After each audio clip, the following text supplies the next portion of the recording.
sequence of the first page. I'm learning the world.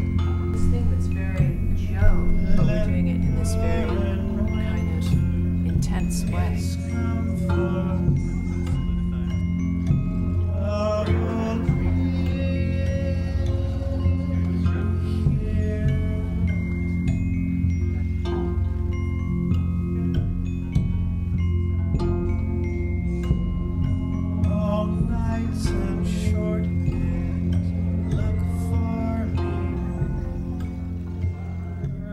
I think there are two paths, and they both originate in a sense of adventure.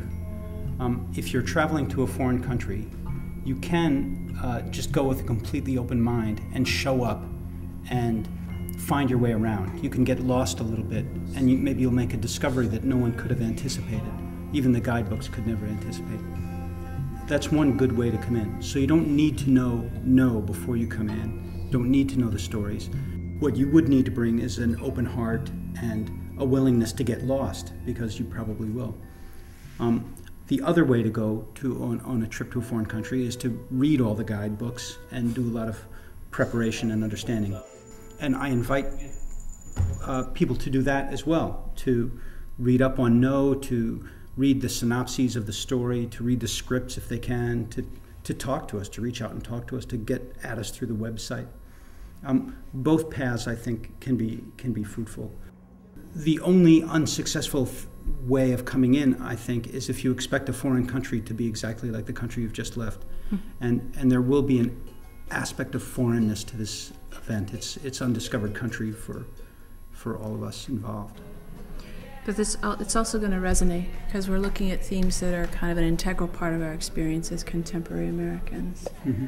And so I think that you have to be open to that idea. On the travel metaphor, is all of a sudden you'll see something that reminds you of the place that you've been from, and either you're going to accept or reject that. So we're saying, oh, be open to that, accept that, because we're purposefully investigating these ideas that are part of the fabric of our lives.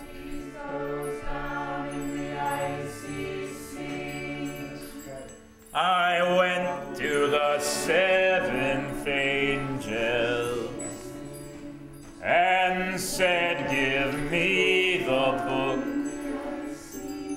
He said, take it then and eat it.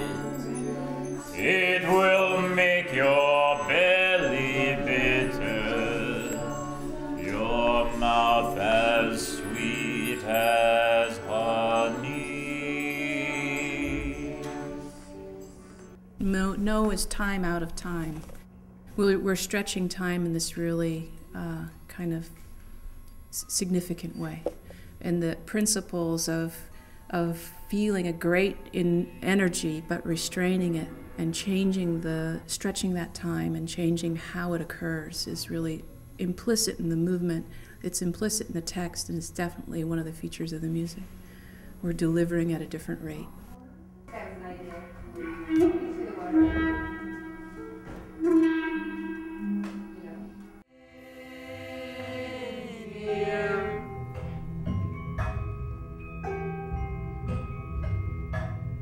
Long nights and short days, look for me, breath seems a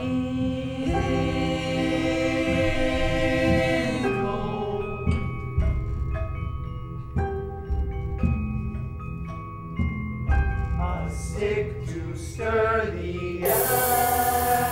And we move across several genres of music, because that's the reality of our culture right now, is that we're mixing genre all the time. And then we tried to pick, if we had themes from our own personal histories of punk or avant-garde music or classical music, acoustic music or electronic music. And we said, this is all part of the glad gift that we're bringing to this. We're going to see how this music relates to the story. But the songs are driven by the text, so Eric has been the songwriter throughout this whole thing. And we've been setting his words to music in many ways. But by inviting a community of musicians who are also improvisers, so they can find their way in using these paths that Eric is talking about, into the story, into the no tradition, and then develop a new music out of that. It's the third thing. Like we had the tradition, we had our own traditions of wherever we were as experimental musicians, and this play, this cycle plays, is a third music that we've co-created.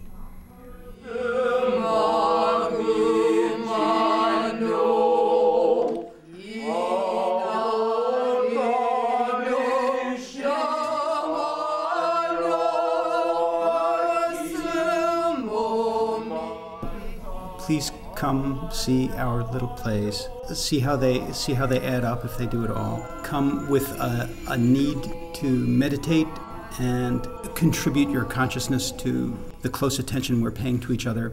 The pieces have been created in an environment of trust and generosity. Come and share in those qualities. Spend a day at the beach with these plays.